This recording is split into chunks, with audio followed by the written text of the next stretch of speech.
This is called The People Who Own Pianos by Mr. Kevin McIlvoy, or so he calls himself. Everybody I know just calls him Mac. I do not know who the hell he is trying to impress. It's for Rick, whoever the hell he is. Alright. Are we ready? We ready? Yeah. We ready for some football? Amen. Hell yeah! Let's go! We can never find their fucking houses. We get a set of shit directions there, different set of shit directions back. Okay, we've got an attitude about the goddamn load, no matter what we're told it is. Grand, baby, stand up, damaged, used, good used, or good. Fifth or first floor, basement, attic, narrow or wide staircase. Kit or the hall coffin. It's the same old AD moving. We carried out into the light beyond the lighted, decorated, dim-wit room. We rearrange, rip, gouge, and knit all we want on our way out. Make way, we say, make way. Words that give us rights greater any day than the owners. Now, am I right? Some are widows, widowers, divorcees, or divorcers, retiring or retired. They are not as sensitive as you would think. We're hauling off something they wanted bad or still want. But they won't complain. It's like the cat. They stall out, clamp up, stutter those fuck-witty things we never get or ever got. Now what makes us us and them not us? What makes them and us not them? Well, they were politely chewing when we were swallowing hard. That's how they were. That's how they are. They learned putting together when we were learning pulling apart. So fucking what? So fucking what? Huh? So fucking what? We amputate the legs, mummify the sound and the keyboards in blankets, rope and tape, and cart the thing to freedom, taking no educated guesses ever about how the damn load has gotten in there, or how the fuck it will get out. How many hours we'll take making way and making way and making way. Now you do this job long enough, you can't think of anything good to say about people who own pianos. Their walk-in closets and their screened-in porches, their Euro-style custom kitchens, wet bars, hot tubs, and blonde Mexican tiles. Everything we scars that bandage monster we bump against the plaster or wallpaper. We make the walls drum and the floors groan. We strike the chandeliers and bronze standing lamps, strum the dumb-legged houseplants these people hang in jute from their ceilings. Fuck yeah, they're the people who macrame and refurbish and antique or wood. Have that look like they might. Yeah, oh yeah, they might, they say, and never have to speak it, do they? Whatever they want, they only have to say they want it. Once. Oh, I love them. I love the people who own pianos, decorated with some shredded piece of lace and crochet they want to tell you the story of. I hate their stories about some other pianos and some foreign country someone fled for some reason that has to be recited for some reason and can't just be said. I hate their sad, ugly mugs, but I love them. And I tell them, hey, AD loves you, you butt fucks. That's why I'm here. To ease your pain at your time of loss. See, I brought my best crew of compassionate men, and they love you too. Oh, they do, right, guys? Hourly employees. Oh, hourly, they love you. Okay, all right. I don't say any of that to people on pianos. Can't say that shit to them.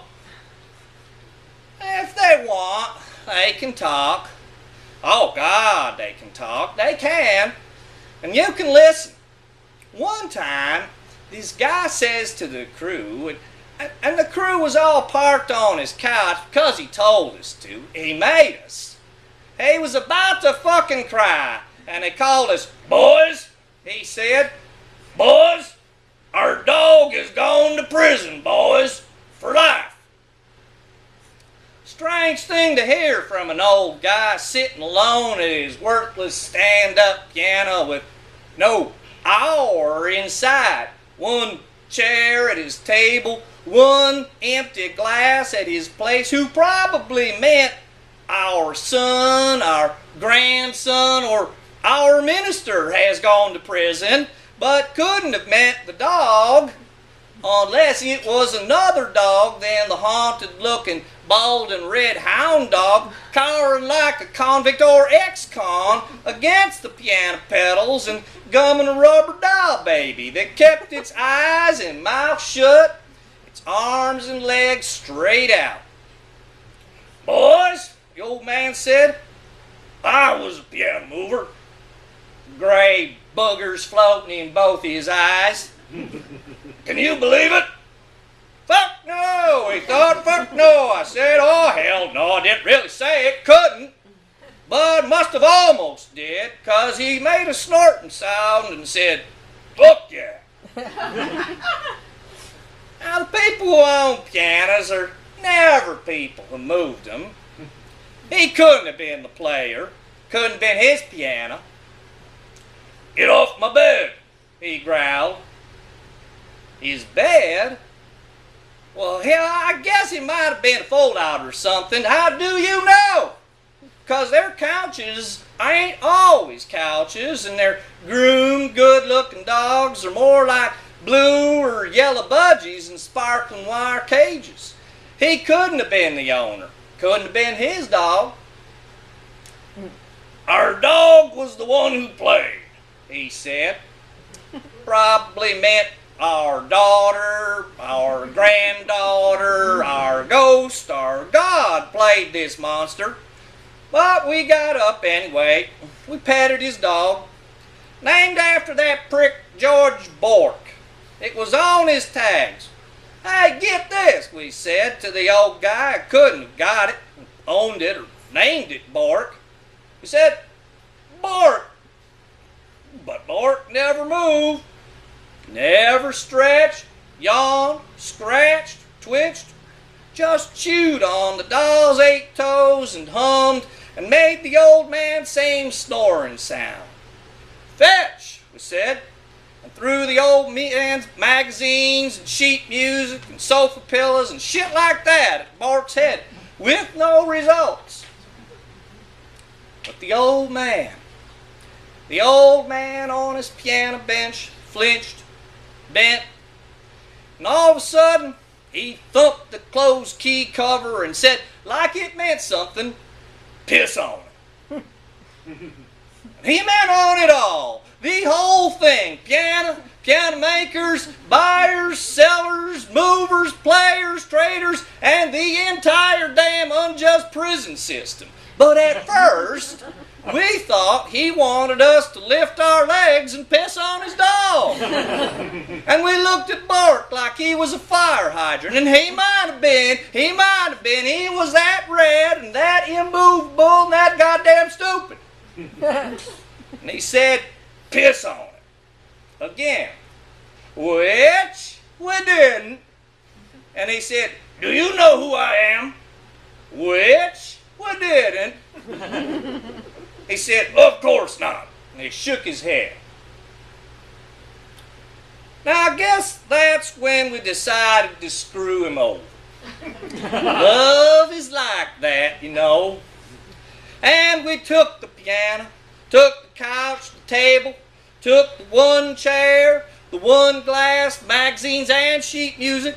We took the rubber doll baby, and the last thing we did was shovel Bork into the piano cart and roll him out like the royal dog he was, or the genie, or dragon, or troll who played the old man's piano really well before he did a life sentence and died and came back as a red dog. Make way, we said. And the old man did. Oh, hell, we are different, to be honest. So fucking what? So fucking what? Well, they never cuss. We cuss. They tell the truths that lie, and we tell the lies that lie. And that's the truth. People who own pianos never share the stories they are most ashamed to share. And that's no lie. That's how they are. That's how they work. We are different, us and them and us. They were learning rest when we were learning restless. Oh, fuck yeah. Sometimes we have to put the damn thing on the floor or the stairs, or we get as far as the front yard and lay it down there that loving way. You laid down a tire, you just busted off a rim. We rest our backs, our heads on the hard pillow.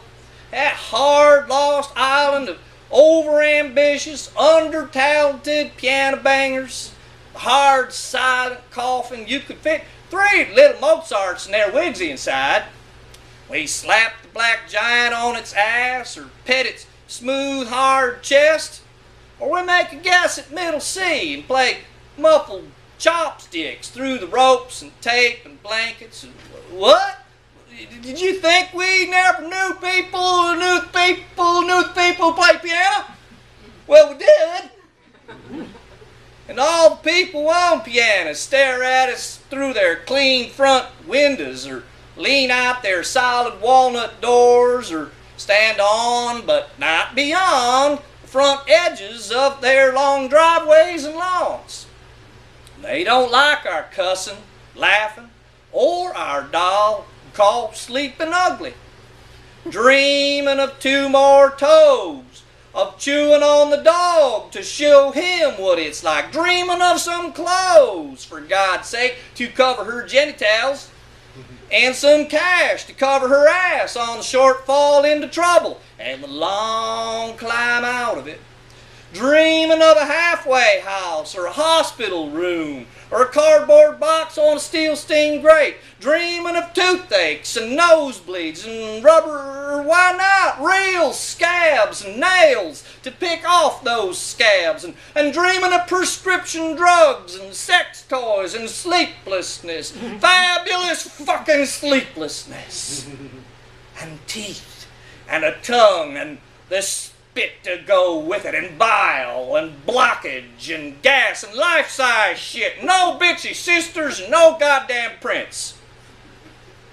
Dreaming of leaving home with a mean red dog and criminal friends in a dangerous ride on the black vinyl prow of a speeding van. Okay, she's not dreaming any of that shit. Probably not. Yeah, so fucking what? So fucking what? They don't like us. They don't like our dog's erotic dancing, and they hate the applause when we applaud ourselves. They don't like our need to know the kind of happiness they knew before they needed something else. Thank you, and God bless America.